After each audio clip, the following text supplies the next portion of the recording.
A diferença no modo como Deus exerce o juízo, punições e castigos no Antigo Testamento e no Novo Testamento? E aí o Rafael completa, talvez até com um tom um pouco mais apologético, perguntando o que dizer para quem acha que Deus mudou o seu modo de agir. Uhum. É uma boa pergunta, né? A gente geralmente tem uma tendência e isso na verdade é mais antigo do que parece, né? De olhar para o Deus do Antigo Testamento como um Deus mais carrasco, um Deus mais malvado, e o Deus do Novo Testamento é o Deus do amor. Isso aí, um dos que primeiro fez isso foi Marcião, o famoso aí, por ter, inclusive, ter feito o primeiro cânon bíblico. Obviamente, o que ele fez a partir dessa teologia que ele desenvolveu de que havia dois deuses, um Deus primeiro aí mais malvado e um Deus bom do Novo Testamento. É que ele primeiro aboliu todo o Antigo Testamento como canônico, né? Então, primeiro isso. Depois ele deu uma cortada em todos os trechos ou livros que tinham alguma perspectiva mais positiva do Novo Testamento. Então, as cartas paulinas, boa parte delas foi cortada, a não ser a carta aos Gálatas, que é mais incisiva, né, contra a lei, então isso é legal para ele. Então, esse pensamento de olhar para o Antigo Testamento como se houvesse um Deus mais carrasco que o Novo, esse Deus mais bonzinho, um Deus mais cor-de-rosa, meio Hello Kitty, é coisa antiga, né? Mas que continua ganhando nossos corações.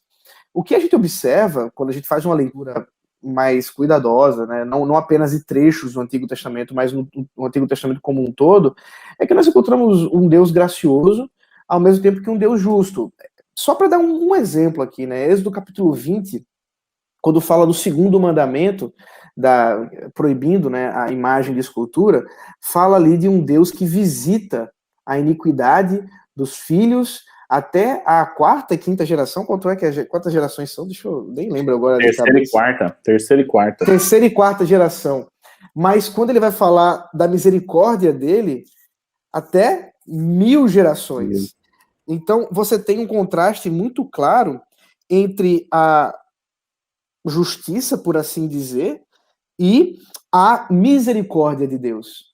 Aqui, no que se refere de lei mais básica que a gente pode pensar, na lei moral, segundo o mandamento, você já tem uma descrição do próprio Deus se descrevendo como um Deus que é 1000 vezes em relação a 3 ou 4 em justiça e misericórdia. O que nós temos aqui, então, claramente, é um Deus que é justo, é um Deus vingador, por causa da sua justiça, da sua pureza, mas ao mesmo tempo um Deus misericordioso.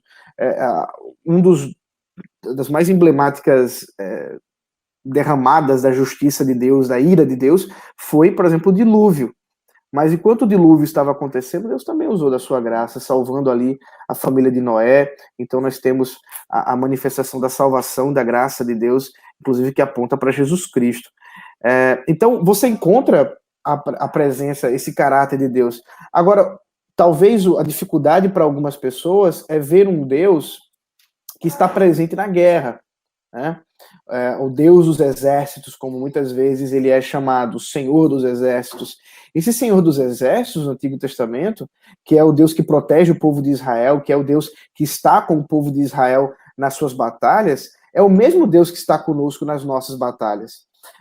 Talvez a diferença sejam os momentos históricos mesmo da nossa sociedade. Nós vivemos em tempos em que não temos tantos conflitos armados e sanguinários como os tempos de uma sociedade mais primitiva, mais tribal do passado. Mas a gente ainda hoje tem essa questão. E domingo agora, só para dar um exemplo bem prático, né?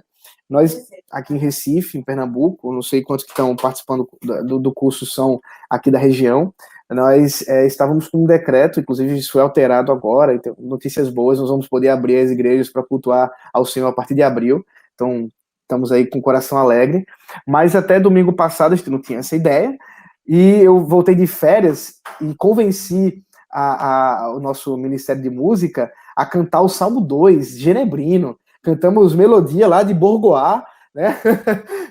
Com aquele ar mesmo de guerra. O Salmo 2 é um salmo messiânico, onde fala de um Deus que vê os governantes confabulando contra o ungido do Senhor, e ele olha do céu e zomba e ri desses que estão aí. Mas isso emoldura uma questão muito importante, é sabermos que o nosso rei, Jesus Cristo, ele não está temeroso diante das autoridades, diante dos governos, mas ele é o mesmo Cristo que estava diante do rei Herodes e que pergunta para ele, você não sabe que eu tenho poder para libertar você? Você não sabe que eu posso trazer você a sair das cadeias? E Jesus diz, você só pode fazer isso porque eu te dei autoridade para isso. Do alto foi dada autoridade. E ele fica confuso. O governador, o rei, ficam todos confusos diante da presença do Senhor Jesus Cristo, que é o rei Messias. Então, esse mesmo rei Messias do Antigo Testamento é o mesmo rei Messias Jesus Cristo. É o mesmo que diz, que João Batista, quem João Batista fala, que virá com fogo, né, um fogo que não se extingue, e que vai realmente separar o joio do trigo, que vai queimar a palha. É o mesmo fogo consumidor que mencionado em Apocalipse, que nós temos ali aquele que desata os selos, e a partir desse desatar de selos, uma série de juízos recaem sobre a terra, e que nós estamos vivenciando ainda hoje esses juízos temporários do Senhor Jesus Cristo, e que se estenderá até a volta dele em glória. Então, é o mesmo Deus, é o mesmo Messias, é o mesmo Jesus, é o mesmo Rei que nós encontramos no Antigo e no Novo Testamento.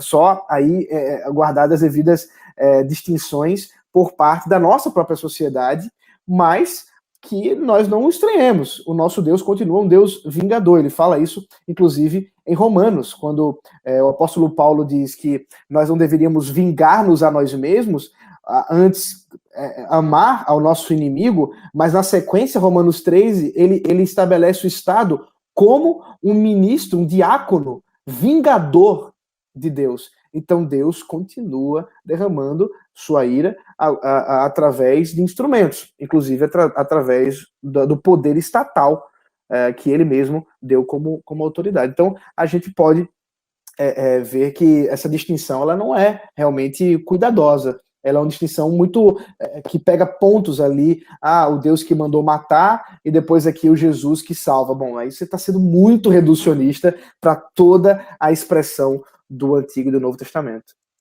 É um empobrecimento, né? E assim, algumas discussões, assim, aquele livro recentemente publicado do Paul Copan, né, que é um filósofo de ética e moral, Deus é um genocida, ou Deus permitiu um genocídio, fica muito deslocado, como se fosse um problema assim solto, né? Assim, como é que foi o progresso da revelação? Como é que se deu assim, a graça de Deus para aqueles povos que estavam ali?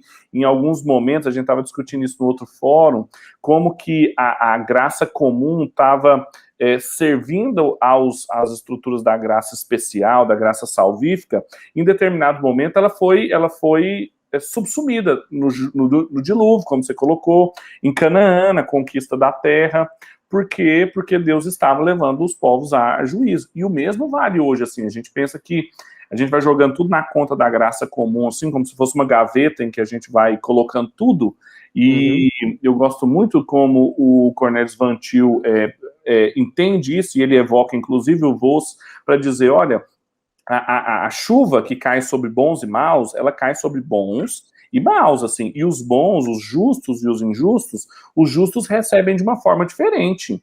Então, assim, eu ia mencionar exatamente Romanos, no capítulo 1, como que o texto ali assevera coisas a respeito de Deus no Novo Testamento, que é tão rigoroso e tão justo quanto o Deus do Antigo Testamento, como as pessoas incorretamente colocam.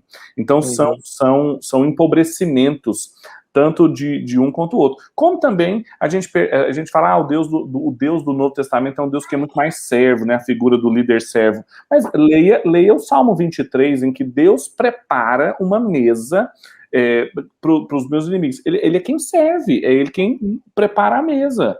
Essas coisas escapam por causa dessas dicotomias que a gente faz.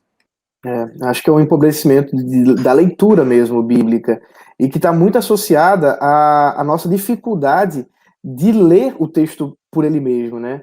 A nossa leitura muitas vezes ela é viciada, quando não, ela é realmente particionada. A gente lê porções das Sagradas Escrituras, mas não lê os livros como um todo. Eu acho, inclusive, que uma das ênfases nossas aqui como pregadores expositivos, a lectio continua, ela ajuda o crente a observar o livro como um todo. É uma boa ênfase para o crente ler a carta como uma carta, ler o livro como um livro, e às vezes, mais uma coisa para a gente pensar, essas listas de leitura bíblica, ler a Bíblia em um ano, muitas vezes ela termina atrapalhando a nossa interpretação, porque aí você vai ler um capítulo de Gênesis, ler um capítulo do Salmo, ler um capítulo de Mateus, aí vai. O problema, você vai ler a Bíblia toda em um ano, mas muitas vezes a coisa ficou tão misturada na sua cabeça que você perdeu aí a argumentação do próprio autor. Você perdeu o desenvolvimento do próprio autor. Eu me lembro de um vídeo que assisti do Bruce Waltke, falando sobre teologia bíblica do Antigo Testamento, e o Bruce Waltke é um monstro na teologia bíblica, tem um livro dele sobre isso, inclusive, e ele menciona a cadência da narrativa na história de Salomão. Eu achei isso maravilhoso, porque ele mostra que o autor, o cronista, né, ele deseja pontuar que, por conta da própria estrutura que ele montou, da narrativa, que o templo que Salomão construiu era inferior aos palácios que Salomão construiu para si mesmo e para suas mulheres. E aí, como é que você vai conseguir compreender isso se você lê apenas um capítulo? Você tem que ler a história toda para você pegar a ênfase. Porque, inclusive, em outras porções do Antigo Testamento, você vai ter uma exaltação realmente a Salomão por ter construído o templo. Mas o cronista ali, ele não está fazendo isso. Ele está quase que lamentando o fato que o templo é maravilhoso, mas o templo foi inferior, até em termos de gasto, ao que Salomão gastou com os seus palácios e com as casas para suas mulheres, e mostrando até mesmo a infidelidade de Salomão já ali, sem chegar a tratar das muitas mulheres, concubinas e a idolatria que se seguiu a partir disso. É uma questão de estrutura, que só pode ser vista lendo o texto por ele mesmo, fazendo a sua experiência de leitura mesmo ali com o texto bíblico. E eu acho que isso muitas vezes falta para a gente perceber esse Deus maravilhoso que se revela do Antigo ao Novo Testamento, o mesmo Deus, o mesmo Senhor gracioso e ao mesmo tempo justo e bom. Muito bom. Muito bom.